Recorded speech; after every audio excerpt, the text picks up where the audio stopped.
ने अदुबु सागरना बोल से नातो के सबिदा ने बोल से कौशल ले होदे बोल से मैं उदे हुए अदुबु एडी ने बोल से याम ने वांग काउदुना आउटलाइन दे चटखे होदे विकास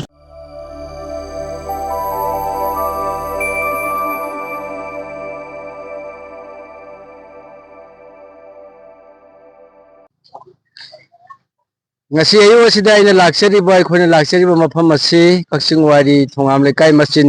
turen gi hek nakan sidan ai khone yausang gi sport ka mai leina badai khoina akari haiba o thongano pareng adagi ada khoina laksari yausang gi sport sing akhoi paw loba coverage to ba laksabada yausang ama masa ma ngang sing yoi be cha sing yoi ma sa duna lerami hek leramba sida khoi hek khamaga akhoi mafam sida wari watai oja amasu lerami siga khoi wari watai sum sarna baina matem ta lojage tawun lakchari ba khoina singching radio kaksingi fm radio gi maikai dagi ne khoi lakchari basina oja thabak tong na laigi mandi se sana oja wari sum hangjar ke ngasi yausangji hakum mamangda irang laitringai leibaki lan adigi covid ki matam irang laitringai gi ko तौरम्बा खो यावसंग इचा सिंगना सुम मखोइद मबुंगनिंग the नुवाइजबा हराउजबा फावरमबदगी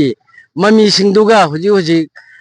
Covid मतमगी मतुंग अमुक लान सु चही अनि हेना अमुक थेंगनराबसिदा हुजी इचा सिंगद फावरिबा मखोइद फावरिबगी mummy सि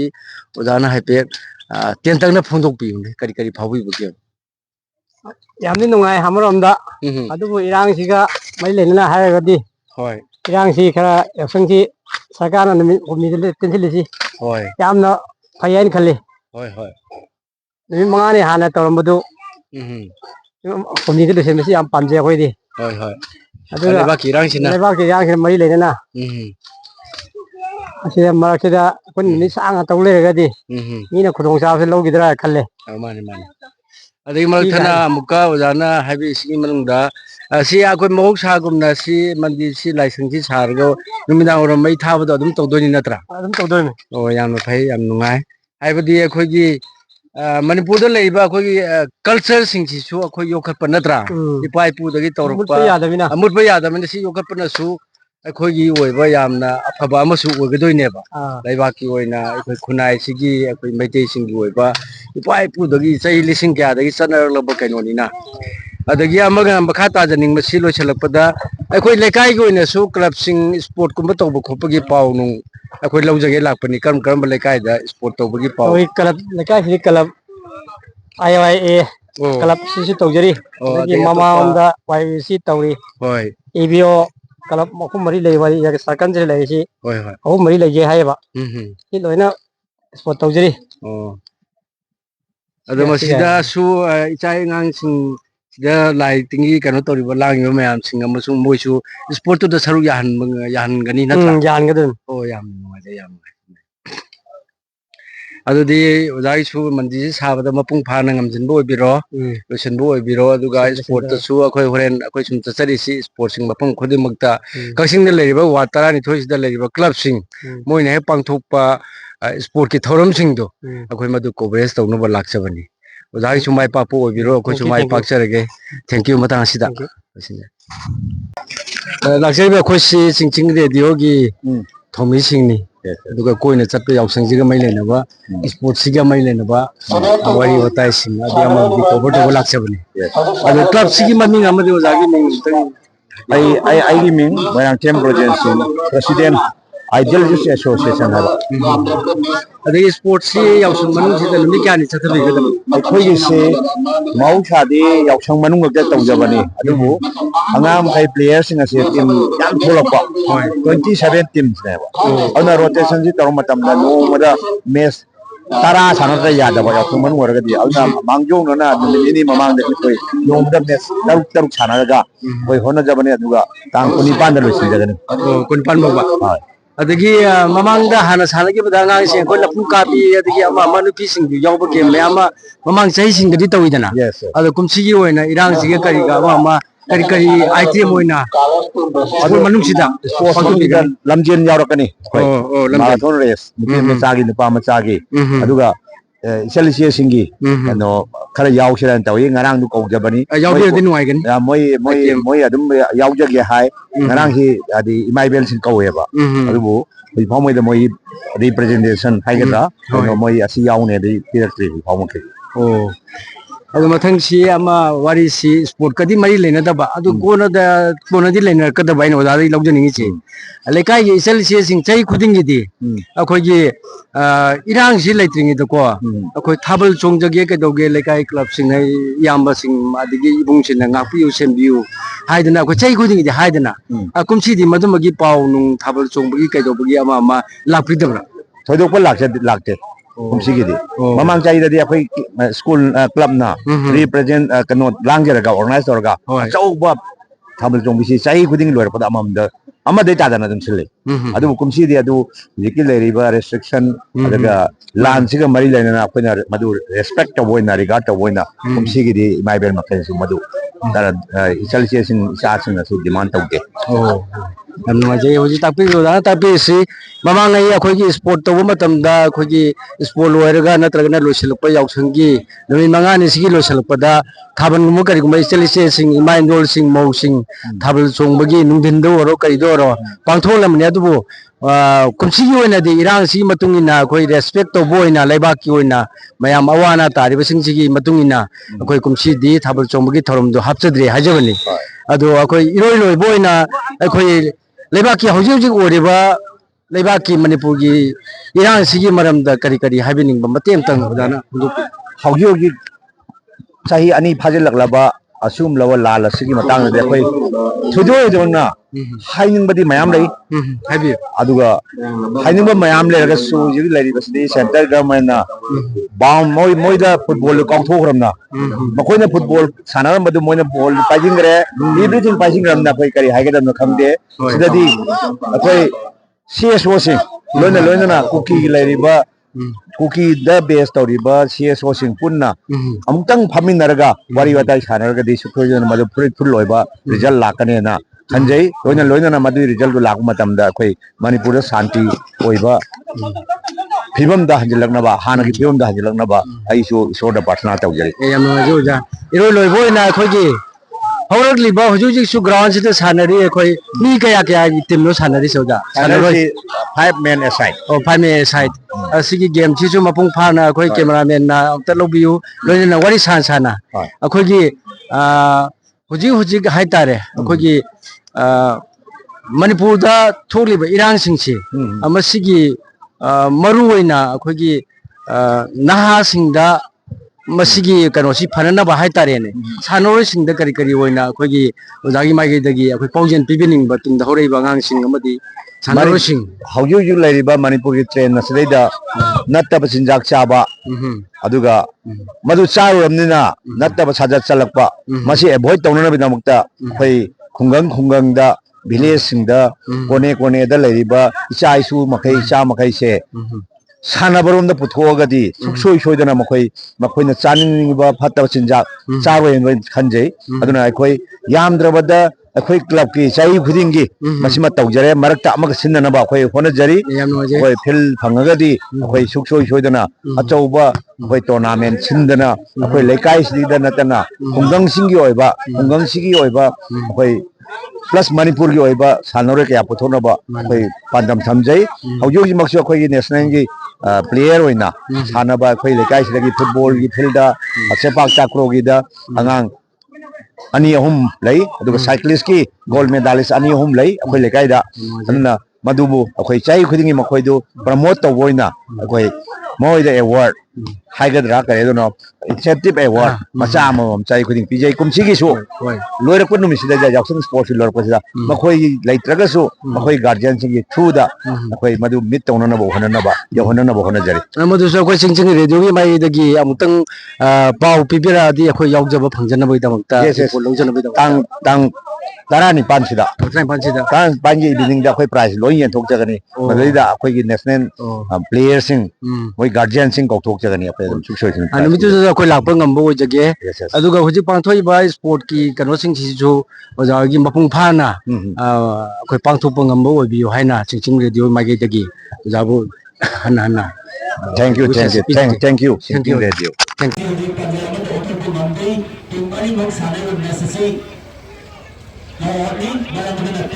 Pwede kapalapot bola, pwede manimatun na yan, pwede na cut naman tayo ni Adubu. Sabi na bola si Nato kay Sabida na bola si Kauchulay, pwede bola si Mayo do huyungi, Adubu Edi na bola si Yam na wang na kau do na, outlaw do set kaya, pwede because तब अखोई लाक्चरीसी चिंचिंग radio कक्चिंगी माइकैदगी लाक्चबनी दो अखोइना हौजिक लेजरी मफमसिना Kakching Wairi Thongam Leikai youth union club Kakching Wairi की हेक क्लब की ngasi hौरगा पांथोक जगदरिबा अदुंबा Yaosang sports meet Holi sports meet 2025 सिगा मरी लेना कोई ऑर्गेनाइज तौजरिबा क्लब की YUC असंबिदा क्लब सिगी प्रेसिडेंट अमदी सेक्रेटरी अनि उनजबगी वारी वताइनी हाइबिउ स्पोर्ट्स सिंग असिदगी दुम डायरेक्ट हॉबीरगदरिबा कमाइ तौरे टॉर्च चेन करबरा चेन करे अदुगा ngasi अदुम adi account hangjare haitare habidi adumana sinlani निमित कियाने पांथोक गदोइनो masidi akoina haiba ngamdre leipak sigi chaliba adagi tawpagi matungina irang sigi matungina mayamna tawnar koi matungina adum sajagani ayam no ajare aduga sports si maru oina kari banjin thambi bano ꯑꯩꯈꯣꯏꯅ ꯊꯝꯖꯔꯤꯕꯁꯤ ꯑꯉꯥꯡ ꯑꯃꯒꯤ ꯃꯥꯒꯤ skill supporting spirit ꯎꯠꯊꯣꯛꯄ ꯌꯥꯕ ꯃꯁꯥꯟꯅ ꯈꯔ ꯑꯗꯩ along with ꯑꯩꯈꯣꯏ entertainmentꯒꯤ ꯑꯣꯏꯕꯁꯨ ꯑꯗꯨꯝ ꯌꯥꯎꯖꯔꯤꯀꯣ ꯍꯥꯏꯗꯤ ꯁ꯭ꯄꯣꯔꯠꯁꯀꯤ ꯃꯅꯨꯡꯗꯤ ꯆꯟꯕ ꯑꯗꯨꯕꯨ ꯂꯩꯕꯥꯛꯁꯤꯗ ꯂꯩꯔꯤꯕ ꯑꯩꯈꯣꯏ ꯃꯅꯤꯄꯨꯔꯒꯤ ꯃꯔꯨꯑꯣꯏꯅ ꯄ꯭ꯔꯖꯥꯁꯤꯡꯁꯤ ꯑꯉꯥꯡꯗꯒꯤ ꯍꯧꯔꯒ ꯑꯍꯟ ꯐꯥꯎꯕ ꯑꯅꯝꯍꯥ ꯏꯆꯨ ꯆꯨꯔꯒ ꯆꯍꯤ ꯈꯔ ꯁꯨꯝ ꯂꯩꯔꯛꯑꯦ ꯊꯥ ꯈꯔ ꯆꯍꯤ ꯑꯅꯤꯔꯣꯝꯗꯤ ꯂꯩꯔꯦ ꯍꯥꯏꯇꯥꯔꯦ ꯑꯗꯨꯅ ꯃꯁꯤꯗꯒꯤ ꯈꯤꯇꯪꯗ ꯑꯣꯏꯔꯒꯁꯨ ꯑꯩꯈꯣꯏ खितंग मिनोक फंगनब हाइतारे नुंगाइथोननबगिदमक्ता अखोइना स्पोर्ट्स मिसी सिल्लिबनी अद सिनबदे हनक्तदसुनति हाना ममांगदेसु दुम सिललाय अदो ममांग चाहिमक्ते अखोइ लान याम कन्मा मतम मोइदे पांथोक्रे अदो हनमदि लेबाक्के ओइनासु लोइन पांथोकनरबनिना अखोइजु अदुमाइना सिल्ली अदुगा याम कॉम्पिटिटिव ओइबा आइटेमसु अदुम यावि अदुगा एंटरटेनमेंट ओइबा येंबदा अखोइगे नोकदबा को अदुगमसु अदुम यावि या याम फाय अदो अखोइ लोइसिलकपदा थाबन जोंबिना चिंगदि सिनबिरिब्रा कमाइन तौई अदुगी थबक तुमदि लेपाकी इरांग सिना मरम ओरगा सिनबगी खुदोंजाबदि लेजद्रे याम नुगाइजरे होय होय लेबाक सि चपचाबा अखोइगी इंग तपा दि याम नॉर्मल से म लाक्ट्री पाउदी अदुम मयाम सर अदि अदुमाइनो अदुम लोइ चचरे याम नुगाइजरे अदुदि स्पोर्ट मपुंग फाना होली स्पोर्ट मिट्सी 2025 वायुसिना सिनबा मपुंग फाना माइ पांगना पांथोक ngamba pina bisu loinana singching radio kakching gi maikaida hambining ba suggestion apam amtang ꯍꯣꯏ ꯑꯩꯅ ꯁꯨꯝ ꯇꯥꯕꯗ ꯑꯩꯁꯨ ꯔꯦꯗꯤꯑꯣ ꯁ꯭ꯇꯦꯁꯟꯁꯤꯗ ꯄ꯭ꯔꯣꯒ꯭ꯔꯥꯝ ꯃꯌꯥꯝ ꯑꯃꯒꯤ ꯁ꯭ꯀ꯭ꯔꯤꯞ ꯔꯥꯏꯇꯔ ꯑꯣꯏ ꯑꯩꯈꯣꯏ ꯀꯩꯅꯣꯅ ꯂꯥꯛꯄꯤꯔꯁꯨꯅ ꯈꯪꯉꯝꯕꯗꯤ ꯈꯪꯉꯝꯗꯕꯗꯤ ꯈꯪꯗ꯭ꯔꯦꯀꯣ ꯑꯩꯈꯣꯏ ꯁꯥꯇ꯭ꯔ ꯃꯌꯥꯝ ꯑꯃ ꯁꯨꯝ ꯄꯥꯡꯊꯣꯛꯄꯗꯣ ꯑꯗꯨꯒꯤ ꯁ꯭ꯀ꯭ꯔꯤꯞ ꯃꯌꯥꯝ ꯑꯃ ꯑꯩꯅ ꯏꯔꯦ ꯇꯥꯏ ꯑꯗꯣ ꯑꯩ ꯇꯁꯦꯡꯅ ꯀꯩꯅꯣꯒꯤ ꯀꯛꯆꯤꯡꯒꯤ ꯑꯣꯏꯅ ꯍꯥꯏꯇꯥꯔꯦ ꯁꯨꯃꯥꯏꯅ ꯆꯤꯡꯆꯤꯡ ꯔꯦꯗꯤꯑꯣ ꯍꯥꯏꯗꯤ ꯑꯩꯈꯣꯏꯒꯤ ꯁ꯭ꯇꯦꯁꯟ ꯑꯃ ꯆꯦꯅꯦꯜ ꯑꯃ ꯍꯥꯡꯗꯣꯛꯄꯁꯦ ꯃꯁꯤ ꯌꯥꯝ ꯍꯔꯥꯎꯏ ꯇꯧꯕꯇꯕꯨ ꯃꯁꯤ ꯑꯩꯈꯣꯏꯒꯤ ꯑꯩꯈꯣꯏꯅ ꯔꯦꯗꯤꯑꯣꯗꯤ ꯂꯩꯔꯒ ꯇꯥꯕꯁꯤ ꯑꯩꯈꯣꯏ ꯀꯤꯂꯣ ꯍꯔꯁ ꯅꯠꯇ꯭ꯔꯒ ꯃꯦꯒꯥ ꯍꯔꯁ ꯀꯌꯥꯗ ꯐꯥꯕꯅꯣꯁꯦ ꯑꯩꯈꯣꯏ ꯈꯪꯗꯕꯗꯒꯤꯀꯣ मेगा हर्ट्ज से अखोइगी 89.6 मेगा हर्ट्ज है ना कोई सिदा थादरे मैम सो तौजगे अखोइगी थोइता यावजरि 89.6 मेगा हर्ट्ज फाबनी रेडियो दा अदुगा अमना कोइना हौजिक स्मार्टफोन पाइनिबा मैम सिदा स्मार्टफोन दा चिंचिंग रेडियो कक्चिंग हाइदना थक नमे हारगा यूट्यूब तगी सर्च तब मतम दम फंगे अदुगा हारिबा चैनल से असी याम नाइना फंगबगा लोइनेना लाइव चाटा इसा इसागे पाamba isei tabiningbagi isei khanba oiro natre haraga atop atopa singba to honjaningi matam khara sangna matam khara tena soi singba thomse hapchilaningi haibana chingba loinamak mo phongdu pe yare kai direct call da natraga su yam nungaijare adudi yam phare kai sport meet mai pangna pangthok ngamba pina virusano kai atai dam ma'am round चचगे फरी फनी यम ngaktan matam kaitok piraga wari batai sanaba phangjaba yam haraujare thagachare ꯑꯩꯈꯣꯏ ꯍꯧꯖꯤꯛ ꯃꯈꯥ ꯂꯩꯀꯥꯏꯒꯤ high school ground ꯑꯩꯈꯣꯏ ꯖꯣꯕꯅꯥꯏꯟ club ꯖꯣꯕꯅꯥꯏꯟ ꯑꯦꯁꯣꯁꯤꯌꯦꯁꯟꯒꯤ association ꯑꯁꯤꯅ ꯑꯣꯔꯒꯅꯥꯏꯖ ꯇꯧꯕ ꯑꯩꯈꯣꯏꯒꯤ ꯁ꯭ꯄꯣꯔꯠꯀꯤ ꯌꯥꯎꯁꯪ ꯃꯅꯨꯡꯒꯤ ꯁ꯭ꯄꯣꯔꯠꯀꯤ ꯊꯧꯔꯝ ꯑꯩꯈꯣꯏ ꯀꯣꯚꯔꯦꯖ ꯇꯧꯕ ꯂꯥꯛꯆꯕꯅꯤ ꯆꯤꯡꯆꯤꯡ ꯔꯦꯗꯤꯑꯣ ꯀꯛꯆꯤꯡꯒꯤ ꯑꯣꯏꯅ ꯑꯗꯣ ꯁꯥꯟꯅꯔꯣꯏ ꯈꯔꯗꯪ ꯋꯥꯔꯤ ꯁꯥꯅꯕ ꯁꯦꯝ ꯁꯥꯖꯕꯅꯤ ꯃꯅꯨꯡꯗ ꯂꯦꯡꯁꯤꯜꯂꯁꯤ ꯑꯗꯨꯒ ꯃꯌꯥꯝ ꯌꯦꯡꯃꯤꯟꯅꯁꯤ ꯇꯥꯃꯤꯟꯅꯔꯁꯤ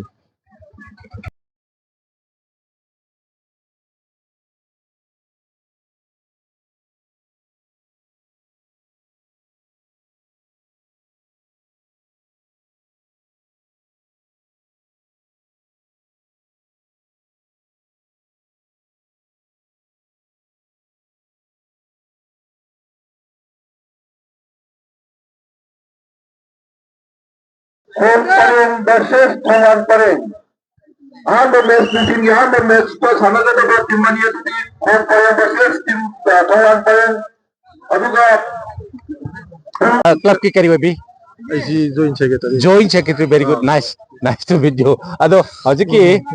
club si ꯍꯧꯖꯤꯛꯀꯤ ꯀꯩꯅꯣ club maming si ꯀ꯭ꯂꯕ ꯃꯃꯤꯡ ꯖꯣꯕꯤꯅꯥ association juvenile association kakching makal ꯃꯈꯥ ado yausang sports meet si ngarang de hobra ngasi de hobra ꯉꯁꯤꯗꯒꯤ ꯍꯧꯕꯅꯤ ngasi de hobani tours chengre tours ꯆꯦꯟꯈ꯭ꯔꯦ tours 7 AM ꯗ 7 am da yam nuai aduga vip yawibra VIP ꯗꯤ ꯑꯩꯈꯣꯏꯒꯤ ꯁꯤꯟꯖ ꯂꯥꯡꯖꯔꯤꯕ ꯃꯌꯥꯝ committee ꯑꯗꯨꯝ okay club ꯌꯥꯎꯖꯔꯦ local club tagi yam nuai aduga event ji kari event thambiri bano ꯑꯩꯈꯣꯏꯒꯤ ꯏꯚꯦꯟꯁꯤ ꯃꯔꯨꯑꯣꯏꯕ event ꯑꯣꯏꯅ ꯑꯩꯈꯣꯏꯒꯤ ꯄꯔꯦꯡꯒꯤ ꯐꯨꯠꯕꯣꯜ ꯃꯦꯠꯆ ꯑꯁꯤ ꯅꯨꯃꯤꯠ ꯈꯨꯗꯤꯡꯒꯤ ꯅꯣꯡꯃꯗ ꯄ꯭ꯂꯦ 3 ꯊꯝꯖꯔꯤ ꯑꯗꯨꯅ ꯌꯥꯎꯁꯪ ꯂꯣꯏꯕ ꯅꯨꯃꯤꯠ 5ꯅꯤ ꯆꯨꯞꯅ ꯁꯥꯟꯅꯖꯒꯅꯤ adu si akogi ꯑꯗꯨꯒ ꯑꯇꯣꯞꯄ men's event ngak obra ꯃꯦꯠꯁꯁꯤꯗ women ꯁꯤ ꯑꯣꯡꯂꯤ ꯃꯦꯟꯁꯀꯤꯅꯤ ꯐꯨꯠꯕꯣꯜ ꯃꯦꯠꯆꯁꯤ ꯑꯗꯨꯒ ꯋꯨꯃꯦꯟ ꯑꯃꯁꯨꯡ ꯑꯉꯥꯡꯁꯤꯡꯒꯤ ꯑꯣꯏꯕ ꯃꯈꯜ ꯃꯈꯥ ꯀꯌꯥꯒꯤ aduna kari numit ꯁꯥꯟꯅꯕꯁꯨ ꯊꯝꯖꯔꯤ ꯑꯩꯈꯣꯏꯒꯤ ꯅꯨꯃꯤꯠ ꯈꯨꯗꯤꯡꯒꯤ ꯁꯥꯟꯅꯒꯅꯤ ꯍꯧꯖꯤꯛ ꯑꯌꯨꯛꯁꯨ ꯑꯩꯈꯣꯏꯒꯤ ꯑꯉꯥꯡꯁꯤꯡꯒꯤ ꯑꯣꯏꯕ kari numit lo singani ꯁꯥꯟꯅꯒꯅꯤ ꯑꯗꯨꯒ ꯁꯦꯡꯅꯗꯤ ꯌꯥꯎꯁꯪ ꯂꯣꯏꯕ ꯅꯨꯃꯤꯠꯁꯤꯗ ꯂꯣꯏꯁꯤꯟꯒꯅꯤ date kya date 18 date 18 okay ꯗ ꯂꯣꯏꯁꯤꯟꯖꯒꯅꯤ aduga nupi go event thambi ꯅꯨꯄꯤꯒꯤ ꯑꯣꯏꯕ ꯇꯛ ꯑꯣꯐ ꯋꯥꯔ ꯊꯧꯔꯤ ꯆꯤꯡꯕꯤ ꯊꯝꯖꯔꯤ kay ꯂꯣꯏꯅꯅ ꯑꯗꯨ ꯂꯥꯁ ꯗꯦ ꯑꯩꯈꯣꯏꯒꯤ ꯀ꯭ꯂꯣꯖꯤꯡ 18 ꯇꯧꯖꯒꯅꯤ ꯑꯗꯨꯒ ꯑꯩꯈꯣꯏꯒꯤ ꯑꯉꯥꯡꯁꯤꯡꯒꯤ ꯑꯣꯏꯕ ꯃꯦꯖꯤꯛ ꯆꯤꯌꯥꯔꯒꯨꯝꯕ ꯑꯗꯩ ꯁ꯭ꯄꯨꯟ ꯔꯦꯁ ꯑꯗꯒꯤ ꯃꯈꯜ ꯃꯈꯥ ꯑꯗꯨꯝ ꯕ꯭ꯂꯥꯏꯟ ꯍꯤꯠꯀꯨꯝꯕ ꯅꯨꯄꯤꯁꯤꯡꯒꯤꯁꯨ ꯕ꯭ꯂꯥꯏꯟ ꯍꯤꯠ ꯌꯥꯎꯒꯅꯤ yam no ajare ꯑꯗꯨꯒꯨꯝꯕ adudi ꯇꯣꯉꯥꯟ ꯇꯣꯉꯥꯟꯕ aroiba numitugi entertainment function gi program. damta chingching radio da inform amtang habedi invitation card kum amtang yahonbiro khoisu coverage laksage mayam gi lamdam sida pangtok makal mathel gi thorum mayam sport na chingba toru mayam yoksang mari leina pangtok thorum se koi radio report oina mayam da tahan jage adugi damta laksabani ꯁꯣꯏꯗꯅ ꯇꯧꯖꯔꯛꯀꯦ ꯊꯣꯏꯗꯣꯛ thank you sir ꯇꯥꯛꯄꯤꯕꯒꯤꯗꯃꯛꯇ ꯊꯥꯒꯠꯆꯔꯤ thank you ꯕ ꯅꯨꯃꯤꯠꯁꯦ ꯑꯩꯈꯣꯏ ꯀꯛꯆꯤꯡ ꯕꯖꯥꯔ ꯃꯅꯨꯡꯗ ꯑꯩꯈꯣꯏ ꯂꯥꯛꯆꯔꯤ ꯅꯍꯥꯟ ꯃꯈꯩꯒ ꯑꯩꯈꯣꯏꯒꯤ ꯌꯥꯎꯁꯪꯒꯤ ꯀꯨꯝꯍꯩ ꯃꯅꯨꯡꯁꯤ ꯕꯖꯥꯔ ꯃꯅꯨꯡꯁꯤ ꯏꯆꯤꯛ ꯆꯤꯛꯄ꯭ꯔꯥ ꯍꯥꯏꯕꯅꯆꯤꯡꯕ ꯑꯩꯈꯣꯏ ꯌꯦꯡꯕ ꯂꯥꯛꯆꯕꯅꯤ ꯃꯊꯪ ꯄꯣꯠ ꯌꯣꯜꯂꯤꯕ ꯏꯃꯥ ꯏꯕꯦꯟ ꯃꯌꯥꯝ ꯑꯃ ꯑꯗꯨꯒ ꯏꯔꯣꯏꯅꯅ ꯉꯥ ꯌꯣꯜꯂꯤꯕ ꯃꯅꯥ ꯃꯁꯤꯡ ꯌꯣꯜꯂꯤꯕ ꯃꯌꯥꯝ ꯑꯩꯈꯣꯏ ꯎꯅꯗꯨꯅ ꯑꯩꯈꯣꯏ ꯃꯊꯪ ꯃꯌꯥꯝꯒ ꯎꯅꯗꯨꯅ wari watai sanabagi tanjasu kai laujage hojik se yam kanna yausang hauban numit oijaraga su Kachin bazar manung se chin dabadi nate dum chilli su thajana lai apet mi tung lai kabok gonbi mai bien sing tene na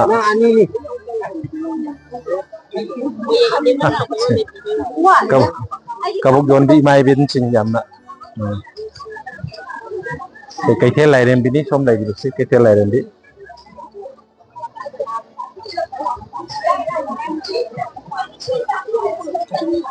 Ini hajik som da sebelum yon ba mai kai rom da koi changsi lai sebelum yon ba mai kai rom da. Koi sebelum yon bi ima mayam kan sen masing kiri.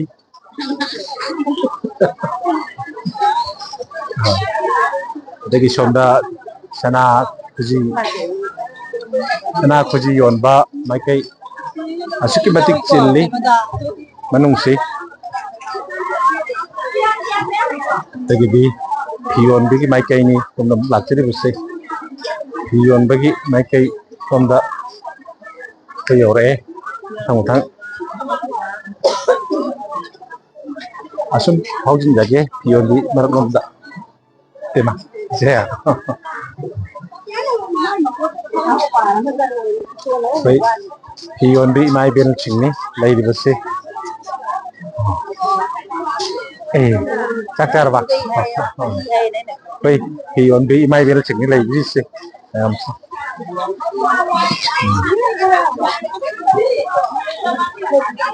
Hajik baik, wahai omla sem yon bi hai betare. Mayam mar kamuka. Changminasi Haira Galaxy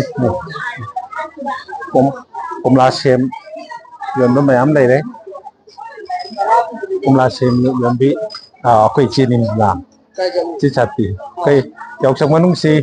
ꯃꯌꯥꯝꯁꯤ ꯕꯖꯥꯔ ꯀꯃꯥꯏꯅ ꯇꯧꯕꯅꯣ ꯑꯩꯈꯣꯏ ꯌꯦꯡꯕ ꯂꯥꯛꯆꯕꯅꯤ ꯆꯤꯡ radio ꯍꯥꯏꯗꯣ ꯑꯗꯨꯒꯤ ꯃꯥꯏꯀꯩꯗꯒꯤ ꯂꯥꯛꯆꯕꯅꯤ ꯏꯆꯦ ꯁꯥꯟꯇꯤ ꯏꯆꯦ ꯀꯩꯅꯣꯝꯇ ꯍꯪꯖꯒꯦ ꯀꯌꯥꯝ ꯀꯨꯏꯔꯦ ꯏꯆे ꯆꯍꯤ ꯀꯌꯥ ꯐꯥꯔꯦ ꯏꯆꯦꯅ ꯍꯩ ꯔꯥ ꯌꯣꯟꯕꯤꯕꯁꯦ ꯁꯤꯟꯐꯝꯁꯦ ꯆꯍꯤ ꯀꯌꯥꯕ ꯑꯝꯇ ꯍꯥꯏꯕꯤꯌꯨ ꯆꯍꯤ 10 ꯍꯦꯜꯂꯦ ꯌꯥꯝ ꯅꯨꯡꯉꯥꯏꯖꯔꯦ ꯑꯗꯨꯒ ꯀꯩꯅꯣꯁꯤ ꯌꯥꯎꯁꯪ ꯃꯅꯨꯡꯁꯤꯗꯤ ꯑꯗꯨꯝ ꯕꯔꯥꯕꯔ ꯐꯝꯕꯤꯒꯗꯧꯔꯤꯕ ꯀꯃꯥꯏꯅ ꯇꯧꯏ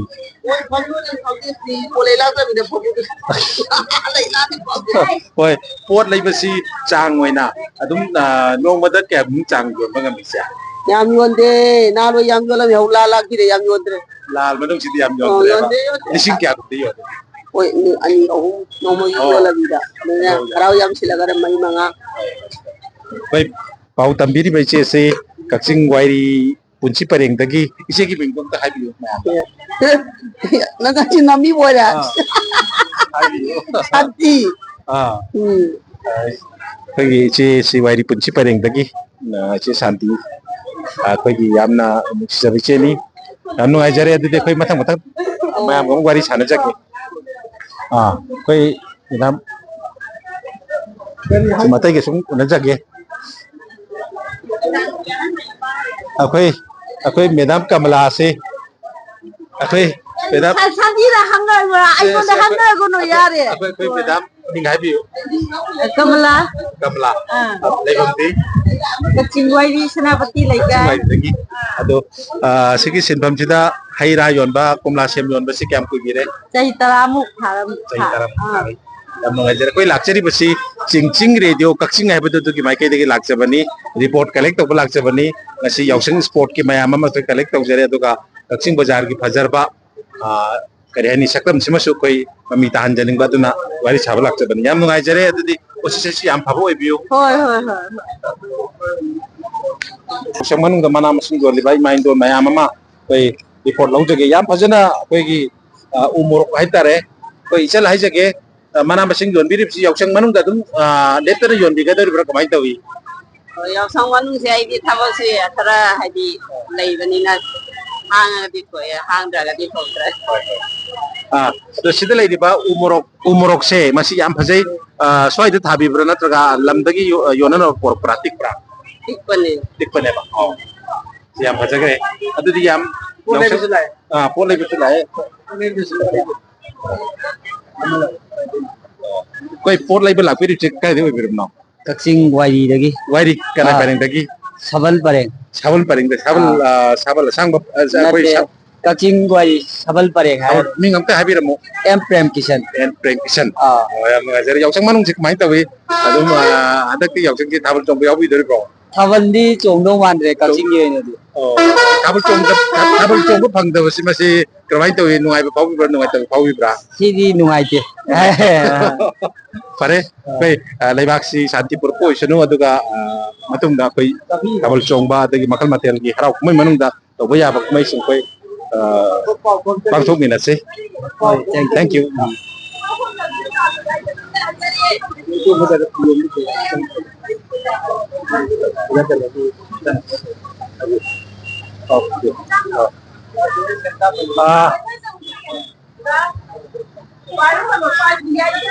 ꯑꯗꯣ ꯋꯥꯔꯤ ꯁꯥꯖꯒꯦ ꯌꯥꯕ꯭ꯔꯣ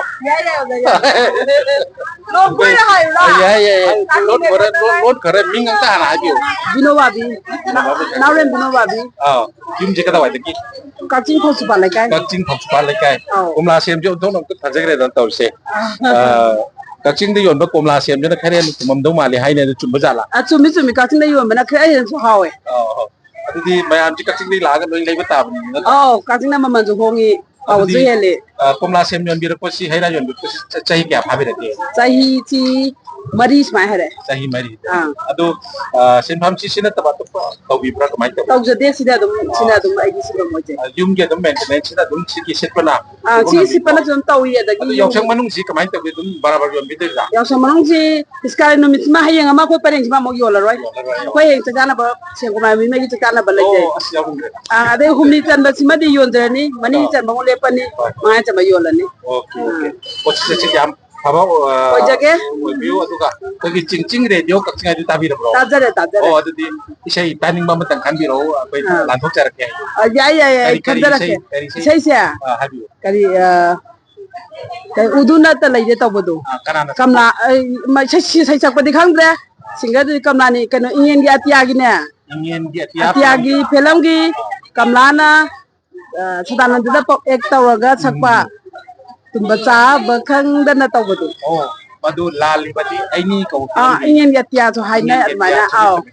ꯑꯗꯨ ꯁꯣꯏꯗꯅ ꯂꯥꯟꯊꯣꯛꯆꯔꯛꯀꯦ ya ya ꯌꯥꯝ ꯅꯨꯡꯉꯥꯏꯖꯔꯦ nuajare ꯍꯥꯏꯕ ꯚꯥꯏ ꯇꯧꯕꯤꯔꯤ ꯑꯩꯈꯣꯏꯁꯤ ꯆꯤꯡ ꯔꯦꯗꯤꯑꯣ ꯀꯛꯆꯤꯡꯒꯤ ꯃꯥꯏꯀꯩꯗꯒꯤ ꯃꯌꯥꯝ ꯎꯅꯕ ꯋꯥꯔꯤ ꯋꯥꯇꯥꯏ ꯁꯥꯟꯅꯕ ꯂꯥꯛꯆꯕꯅꯤ ꯑꯗꯨ ꯑꯩꯈꯣꯏꯒꯤ ꯏꯇꯩꯃꯒꯤ ꯃꯤꯡꯗꯣ ꯑꯝꯇ ꯍꯥꯏꯕꯤꯌꯨ aigi em namasaki ꯑꯦꯝ ꯅꯃꯣꯁꯈꯤ ꯂꯩꯐꯝꯅ ma utopare ꯅꯤꯡꯊꯧ ꯄꯔꯦꯡ ꯀꯛꯆꯤꯡ ꯇꯨꯔꯦꯜ ꯋꯥꯡꯃ ꯅꯤꯡꯊꯧ ꯄꯔꯦꯡ ꯆꯨꯝꯃꯦꯀꯣ ꯌꯥꯝ ꯅꯨꯡꯉꯥꯏꯖꯔꯦ ꯑꯩꯈꯣꯏ ꯆꯤꯡ ꯔꯦꯗꯤꯑꯣ ꯀꯛꯆꯤꯡꯒꯤ ꯃꯥꯏꯀꯩꯗꯒꯤ ꯃꯌꯥꯝꯗꯒꯤ ꯔꯤꯄꯣꯔꯠ ꯀꯂꯦꯛꯁꯟ ꯂꯥꯛꯄꯅꯤ ꯉꯁꯤꯁꯤ ꯌꯥꯎꯁꯪ ꯍꯧꯕ ꯅꯨꯃꯤꯠꯅꯤ ꯂꯣꯏꯅꯅ ꯇꯣꯉꯥꯟ ꯇꯣꯉꯥꯟꯕ ꯃꯐꯝꯁꯤꯡꯗ ꯄꯥꯡꯊꯣꯛꯂꯤꯕ ꯀ꯭ꯂꯕ ꯑꯣꯔꯒꯅꯥꯏꯖꯦꯁꯟꯁꯤꯡꯅ ꯁꯤꯟꯖꯔꯒ ꯌꯥꯎꯁꯪ ꯍꯣꯂꯤ ꯁ꯭ꯄꯣꯔꯠ ꯃꯤꯠ ꯄꯥꯡꯊꯣꯛꯆꯔꯤꯕ ꯃꯌꯥꯝꯗꯒꯤꯁꯨ ꯑꯩꯈꯣꯏ ꯀꯂꯦꯛꯁꯟ ꯇꯧꯕ ꯂꯥꯛꯆꯈ꯭ꯔꯦ ꯑꯗꯨꯒ ꯀꯛꯆꯤꯡ ꯕꯖꯥꯔ ꯃꯅꯨꯡꯒꯤ ꯐꯖꯔꯕ ꯁꯛꯇꯝꯁꯤ ꯑꯁꯤꯁꯨ ꯑꯩꯈꯣꯏ ꯎꯍꯟꯖꯅꯤꯡꯕ ꯇꯥꯍꯟꯖꯅꯤꯡꯕ ꯑꯗꯨꯗꯒꯤ ꯑꯩꯈꯣꯏ ꯂꯥꯛꯆꯕꯅꯤ ꯐꯤ ꯌꯣꯟꯕꯤꯔꯤꯕꯁꯤ ꯆꯍꯤ ꯀꯌꯥ ꯁꯨꯕꯤꯔꯒꯦ kau ja mani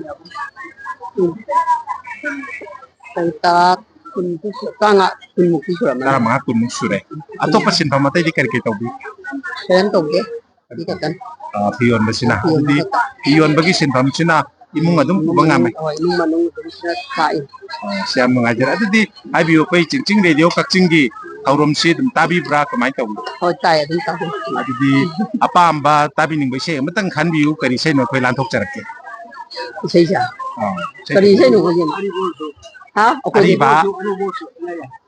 ariba akwai ꯑꯄꯥꯝꯕ ꯏꯁꯩ ꯑꯃꯇꯪ ariba da pamine akwai di ꯍꯥꯏꯕꯤꯌꯨ hoi omoni sei yo si yare omoni sei ta ꯃꯣꯅꯤꯅ ꯁꯛꯄ ꯏꯁꯩ ꯑꯃꯇꯪ ꯍꯥꯏꯕꯤꯌꯨ omoni gi sei ja kari banda ngauja di taw si yare Abali. magi loi fajare kari kari mera thagi sanare si yare ꯌꯥꯏ ꯌꯥꯏ ꯑꯃꯇꯪ ꯐꯔꯦ ꯑꯩꯈꯣꯏ ꯏꯁꯩ ꯁꯣꯏꯗꯅ ꯂꯥꯟꯊꯣꯛꯆꯔꯛꯀꯦ ꯍꯣꯏ. ꯄꯨꯟꯁꯤ ꯆꯠꯁꯤ ꯌꯥꯝ ꯐꯕ ꯑꯣꯏꯕꯤꯌꯨ ꯑꯩꯈꯣꯏꯒꯤꯁꯨ ꯃꯥꯏ ꯄꯥꯛꯄ ꯑꯣꯏꯖꯒꯦ ꯊꯦꯡꯛ ꯌꯨ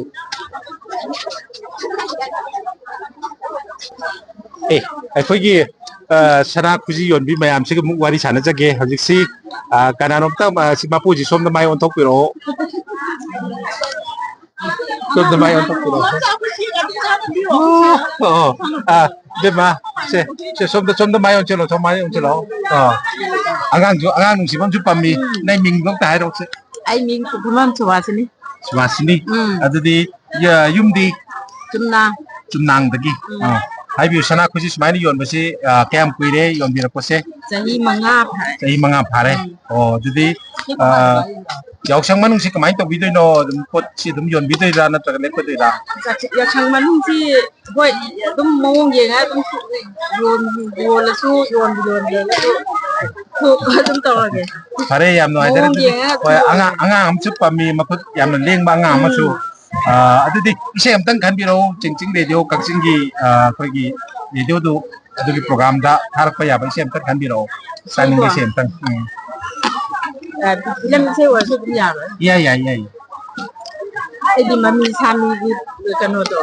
film do ꯃꯃꯤ ꯁꯥꯃꯤꯗꯒꯤ mami sami adum sei do ꯃꯗꯨ ꯀꯅꯥꯅ ꯁꯛꯄꯅꯣ isai chappa kano wa to de amta khangge gyan ta okay Sarita हाबिनी ओ यस अरे दीदी से खदर तंजर के हम कुछ से खाबो ओबियो कच्चिंग मेन मार्केट की अबस्टेर है तारे फास्ट फूड लेबा दुकान सिंगा कोई अमुक वारी वताई सानबगी तंजानी सिगी दुकान से तंग चंग जके सिमदी इशू नुपीनी याम सोन बीजे सोबनो जी लो वांगे कोई कइनोनी चिंग रेडियो कक्सिंगी माइकैदगी लाक्चबनी ngasi यावसंग हौबन मिका मरि लेनना कोई तोंगान मफम सिंदा स्पोर्ट पांथोकपा हौगी बचाही दे कोई इरांग मरम मरगा पांथोकपा ngamgidre ado kumsi di कोई पांथोकतना तोरु मैम सी रिपोर्ट मैम अमा कलेक्ट तोर लाक्चगरे अदुगा ꯀꯛꯆꯤꯡꯒꯤ ꯂꯩꯔꯤꯕ ꯃꯦꯟ ꯃꯥꯔꯀꯦꯠꯁꯦ ꯑꯃꯨꯛ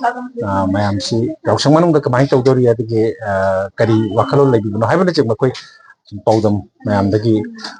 ꯂꯧꯖꯅꯤꯡꯕꯗꯒꯤ ꯃꯊꯪ ꯂꯥꯛꯆꯕꯅꯤ ꯑꯗꯣ ꯏꯕꯦꯝꯃꯁꯤ ꯀꯥꯏꯗꯒꯤꯅꯣ ꯃꯦ ꯀꯩꯗꯒꯤ ꯃꯤꯡ ꯑꯝꯇ ꯍꯥꯏꯕꯤꯌꯨ ꯔꯟꯖꯅꯥ ꯃꯥꯏ ꯀꯩ ꯀꯅꯥ ꯄꯔꯦ ꯌꯥꯈꯣꯝ ꯄꯔꯦꯡꯗꯒꯤ ꯏꯆꯦ ꯊꯝꯕꯥꯝ ꯆꯥꯒꯩꯗꯨ ꯈꯪꯕꯤꯕ꯭ꯔꯣ ꯑꯣ ꯃꯣꯏ ꯃꯅꯥꯛ ihe yam nang na lere medna oh adi si kyam kuire sigi timagi kena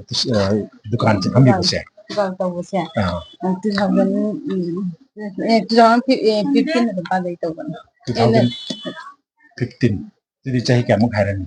sahi tara de hele tara de hele adudi yausang manung de kamain tau si pham ga de na yausang ti irang na hanya ti khrap hana mamang ti ga dikha khena de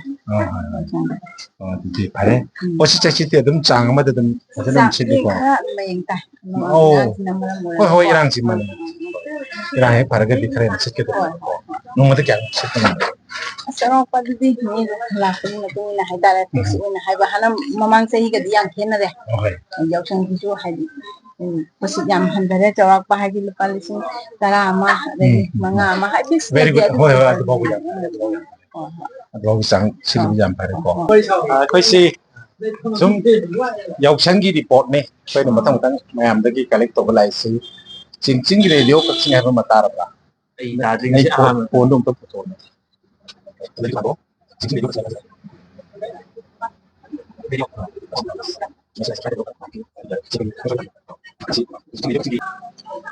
live streaming tawraga sanduk chadba program dagi live ti yenganaba youtube channel yenganabagi sem du sinai adu nai ming du hairo mayang lam rohit phegi dukan to busi kam kare chahi ai uye dum chahi ahum sure to ada baba gi dukan gi pundra ba okay jadi nai sida nahak kalune nai salesman hagadra i thambra hoi inau ba ma le kai de mati sama kai de ka sima kai de are chahi kya chahi ahum ti acha dukan si kano dagi bagi municipal council gi laiba municipality gi laiba dukan dugi manung chamen shop number kya wai se shop number si chap chap di kang re oh che di yang da di kang oh pare dum posi chai se dum lan manung si kamai taw o che ang handare hana ga yang kene oh ana ga yam kene ga yaksang manung de pham ga de se ai hangi khalle hangi khali mani any customer la ko to ko yam nungai re do tabi ning de se ta khalo pa be se ba sei de myam na pa ba me ta bi ro anau ba me te ya an ta bi na ano ba adu am tang de habiu se am tang kai sei yen se ke asi lai sai be sei ji kai na felix nangi asi pa me okay are koi tharang na phona ke kosi se jam chito biu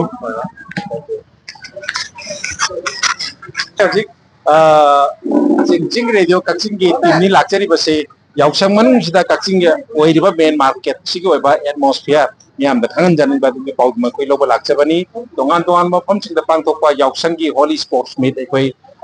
radio report collect tawjare adu loine na yausang manung sida karam ba atmosphere lakata gi haiba ngam da ba dumba market ki film su koi salesman mayam dagi aduga imai ben dang na pi yoliba aduga haira komla sem yoliba mayam dagi su koi report mayam lawjare ado kogi songi inaw dagi mo lawjagi inaw gi mingalai phang an dong takpiu ai min nawem roshan kumar singh kakching wari junior school pareng thagachari hajik kogi nauna phabir ba dukan si chahi kya mu subirakre ai na pamte si ek ai pakang weng de pamakone chai kun ajile habiya chahi kun ajile habiya jare adu yausang manung dadi dukan phambi gadra natraga close to bigadra yausang manung si ai adum dukan je adum hang duna lai sia na khalle adu ai nong padok lai kai gi function program ama lai ba sau yaw ba gi na completely hang ba ngam de so adum hang sia ha ge wakalon di lai yam thagachari adudi koina lakchari bisi chingching radio kakching gi maikai dagi lakchabani hairi ba radio channel se ape taba yengbira ba kamai to ai mamang ga bakang ga ta ba hok jagre adu ai yam kana so mai onchen jana makha ta na ta ba thawk te bak tok jade somgi pai bi ba mobile cham ta handok piyo ke yar se ko gi program karing ba anytime हजूजिक संदोब programme से तागे हैरगसु अदुमक की live stream में संदोपनी ना मागी schedule Sandeep की timing से हजू फावबदे कोइना जनरली अयु की पुंग तरुक मखाइदगी ना पुंग तरा फावबा मॉर्निंग टाइम तो संदोक चरी इवनिंग टाइम से पुंग अनी दगी ना मापन बाउ सुमाइना संदोक चरी हाइब टाइमिंग सिदा कोगी सिदगी लाइव स्ट्रीमिंग दे संदोक चरी बा प्रोग्राम ओइबना मरम ओइबना लाइव चाट याउबिरगा